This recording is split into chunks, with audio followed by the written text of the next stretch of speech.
I need you to stop whatever you are doing right now, because what I am about to lay out is not speculation, not a theory, and not a casual read of the headlines. At 8:15 yesterday morning, 3 senior members of the Labour National Executive Committee walked into a secure briefing room at South Block. 42 minutes later, they emerged, and within hours, Westminster was engulfed in the most consequential internal revolt we have seen since the fall of Boris Johnson. This is not about a simple policy disagreement. This is senior Labour figures reaching the conclusion that Keir Starmer has become a political liability that will sink the entire party.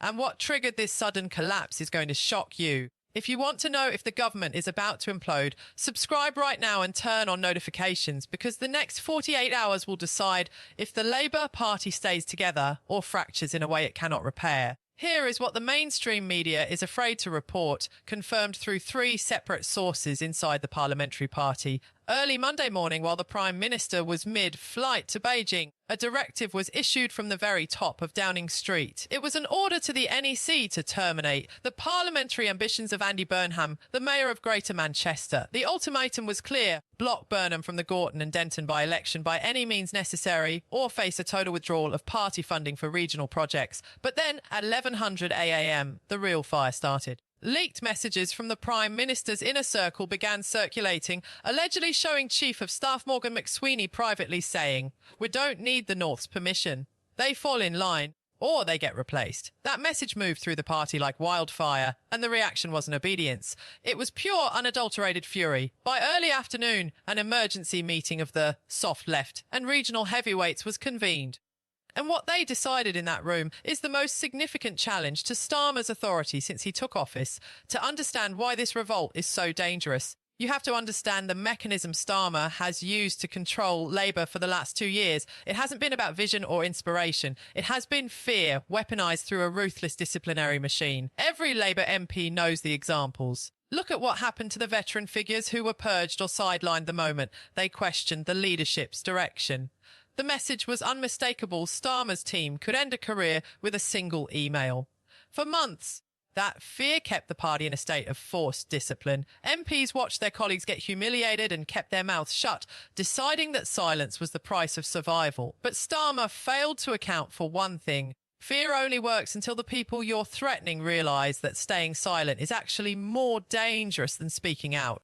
That realisation arrived this week because 3 massive factors just changed the math for every MP in the country. First, the polling has turned catastrophic. New data shows Reform UK has surged into a lead in Labour's Red Wall, Heartlands, and Starmer's personal approval has plunged to -49, worse than even the lowest points of the previous government. One MP put it bluntly: "I can defend a difficult budget, but I cannot defend a leader the public has stopped listening to." Second, the China betrayal is fueling a backbench fire. While Starmer is in Beijing seeking trade deals, senior figures on the Intelligence and Security Committee are in open revolt, calling the move a desperate surrender that puts national security at risk. Third, the internal legal pressure is mounting. Union donors are reportedly freezing funds, and a senior Labour lawyer whispered that the party is facing a constitutional crisis over how candidate selections are being fixed from the centre. According to sources briefed on the secret meetings held yesterday, here is exactly how the collapse happened. The participants included the King of the North, himself, Andy Burnham, along with key union leaders and at least 4 members of the shadow cabinet who are now moving in the shadows. They played the leaked audio of the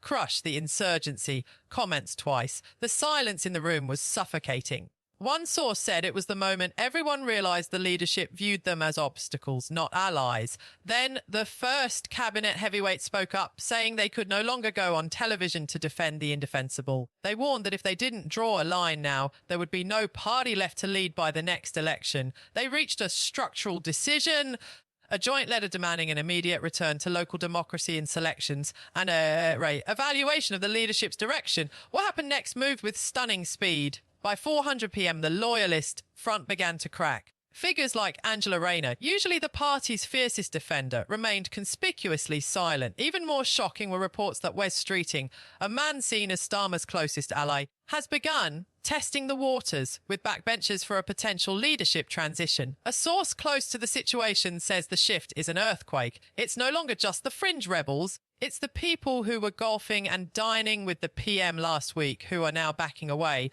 They've seen the polling, they've seen the fury in their constituencies, and they've realised that Starmer has crossed a line he can't walk back. By yesterday evening, the split became visible to the world. While no, 10 issued a statement of business as usual. The silence from the rest of the party was deafening. Reporters in the lobby noticed the gap immediately. By 8:00 p.m, major outlets were running stories about a cabinet in chaos. By midnight, the letter had leaked, and it wasn't just a polite request. It was an open revolt. It stated that senior members could no longer in good conscience enable a leadership that treats its own heartlands with contempt. This is stage one of a three-stage contingency plan designed to force Starmer's hand. Stage 2 involves a mass resignation of junior ministerial staff, and Stage 3, the one they hope never to use, is a formal vote of no confidence. Step back and understand what this represents. The mechanism of Starmer's control is breaking in real time. The fear has stopped working because the electoral threat from reform and the Greens has become more terrifying than the party whips. Collective action is breaking the leadership's leverage. For years, Starmer's team picked off critics one by one, but now that they are moving as a bloff, they're untouchable. So what happens next? There is a 50% probability of a total stalemate where the party drifts toward a disastrous May election, but there is a growing 25% chance of a full-scale leadership challenge before the month is out. This isn't just a headline. It is the structural collapse of the Labour project as we know it. The Allies have fled, the North is in revolt, and the Prime Minister is thousands of miles away while his house burns down. The next 72 hours will decide whether Keir Starmer remains in control or whether the party finally moves to control him. Stay alert. The political world is vibrating right now because the Stage 2 collapse of the Starmer government isn't just a threat anymore. It is happening in real time, while Keir Starmer is thousands of miles away in Beijing. Attempting to project the image of a leader in control, the actual machinery of his government back in London has ground to a complete halt. At 8:15 this morning, 3 key parliamentary offices confirmed what everyone had been fearing. 42 senior staffers have signed a joint letter of resignation stating they can no longer defend the indefensible. These aren't just junior aides. These are the people who keep the departments running, and they have just walked out. If you thought the Burnham ban was the end of the story, you need to pay attention to the next 72 hours because the Labour Party is no longer just fractured, it is officially ungovernable. Subscribe right now and hit the bell because this is the moment the King of the North and the Red Wall backbenchers officially declared war. To understand why this staffer strike is the kill shot for the administration, you have to look at what's happening in the polling data that just leaked to Politico. For months, the leadership told backbenchers that the public would eventually warm to Starmer's steady hand. But the latest numbers are a bloodbath. In the crucial swing seats that Labour needs to survive, a generic candidate is polling 4 points behind Reform UK. But here's the kicker: that same candidate drops another 6 points the second they are directly tied to Keir Starmer. One MP told a colleague that Starmer has become a net negative brand, and staying loyal isn't just uncomfortable anymore, it's political suicide. The staffers who resigned today cited this exact data, claiming they are being asked to lie to a public that has already made up its mind. But the real earthquake is the behaviour of the shadow cabinet members who were supposed to be Starmer's last line of defence. For the last 48 hours, the silence from names like Wes Streeting and the now resigned Angela Rayner has been deafening. Sources inside know 10 say the Prime Minister's calls from China are being ignored by his own ministers. This is stage 2 of the contingency plan we discussed earlier, the strategic abandonment. By staying silent while the staffers walk out and the unions freeze funding, the successor faction is letting Starmer twist in the wind. They are making sure that when the final move happens, his authority is so eroded that there won't even be a fight. And then there is the international disaster that is fueling the fire. While Starmer is in China, he is being publicly rebuked by the Trump administration over the dangerous Chagos Islands deal. The reaction in Westminster has been one of pure embarrassment. Members of the Foreign Affairs Committee are reportedly disgusted that the PM is seeking trade deals in Beijing while being mocked by our closest ally in Washington. This isn't just a diplomatic row. It's being used by internal rivals to prove that Starmer is out of his depth on the world stage. They are framing him as a leader who is losing friends abroad and losing his party at home, all at the same time. The atmosphere in the House of Commons today was described as toxic. It's no longer just the opposition heckling, it's the Labour benches. When the Home Secretary stood up to defend the decision to block Andy Burnham, The laughter didn't come from the Tories. It came from her own side. One source said the whips have completely lost control, with over 50 MPs now openly signing letters of protest. The authority that held this landslide majority together has evaporated, replaced by a frantic every man for himself energy. The letters of no confidence aren't just being discussed anymore, they are being drafted in plain sight. According to a senior strategist familiar with the internal planning, the Stage 3 nuclear option is only 24 hours away if the Prime Minister doesn't issue an immediate apology and reverse the candidate bans upon his return. A block of 20 senior MPs is prepared to trigger a formal leadership challenge. They have already war-gamed the scenario, a coordinated wave of resignations during Prime Minister's questions that would leave the front bench empty. It is a level of political brutality we haven't seen in decades. The message to Starmer is unmistakable: the party is moving on, with or without you. Step back and look at the bigger picture. This is what happens when a leader depends on fear rather than loyalty. The moment the polls shifted and the Burnham revolt gave the rebels a face to rally behind, the fear vanished. Now, the staffers are gone, the donors are gone, and the international allies are laughing. Keir Starmer is currently a prime minister without a party, presiding over a government that has effectively ceased to function. The question isn't whether he survives this trip to China. The question is if he has a government to come back to. What we are witnessing is the final act of a leadership that thought it could ignore its base forever. The Red Wall is in open revolt, the cabinet is in strategic retreat, and the staffers have pulled the plug. The next 48 hours will be the most chaotic in modern British history. I will be here breaking down every resignation and every leaked text as they happen. If you want to see the moment the throne finally breaks, you need to stay tuned. The era of Starmer is ending, and the era of chaos has only just begun. Stay alert. Keir Starmer just stepped off the plane from Beijing, but he isn't returning to a government. He is returning to a crime scene. While he was thousands of miles away, the Stage 3 nuclear option was officially triggered. I am hearing from sources inside the 1922 equivalent of the Labour Party that the magic number of 50 letters of no confidence has not only been reached, it has been surpassed. The atmosphere at Heathrow was described as funeral-like, as the Prime Minister was met not by a wave of cheering supporters, but by a wall of silence and a security detail on high alert. If you care about the future of this country, you need to listen closely, because the next 24 hours will decide if Keir Starmer remains Prime Minister or if he becomes the shortest serving Labour leader in modern history.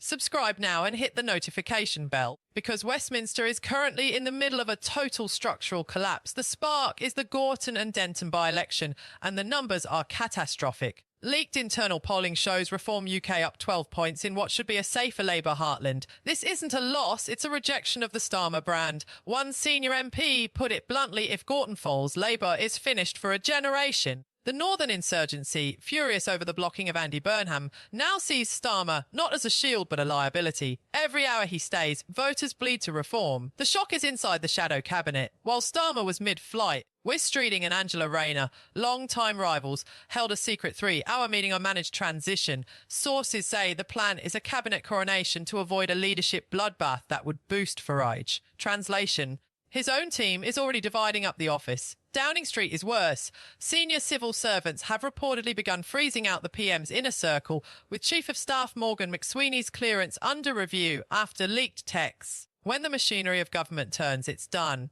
The only question now is how messy the exit gets. And the pressure isn't just elite. Protests have erupted outside Gorton and Denton HQ, led by Labour members, not opponents, demanding Burnham's return. Activists are tearing up membership cards on camera, accusing a London elite of abandoning the North. This is Stage 3, a total breakdown between leader and base. Starmer now faces a written ultimatum from the Northern Bloc: lift the Burnham ban, sack the inner circle, and set a leadership contest or face coordinated front. Bench resignations at 900 am tomorrow, timed for maximum impact. An empty cabinet, no exit ramp. Step back and take it in. This is the moment a landslide majority officially collapsed. Not because of one bad policy, but because the leadership lost the trust of its own people. Fear stopped working. Survival math took over. When safe seats are polling for the opposition and your cabinet is choosing your replacement while you're still in the air, it's over. Starmer tried to rule from the centre by crushing the edges, and the edges finally closed in. The next 24 hours will be historic. We're watching an administration collapse in real time, a prime minister returning to a fortress that's already surrendered. Will Starmer fight on or accept that the successor faction has already won? I'll be tracking every letter, every resignation, and the fallout from Gorton as it happens. The Starmer era is done.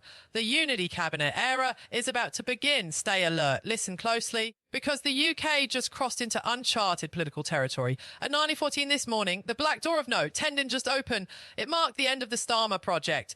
After 72 hours of brutal internal warfare, Starmer informed the king he would step down. This wasn't a reset or a reshuffle.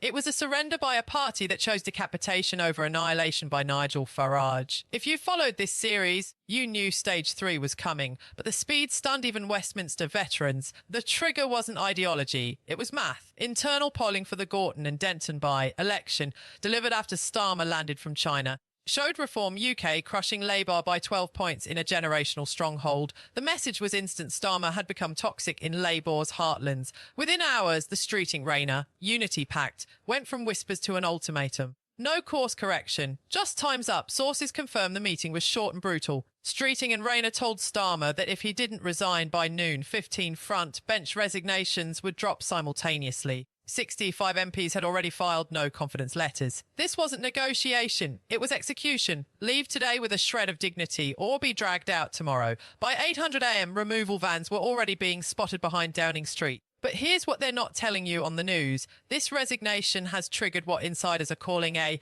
cabinet coronation.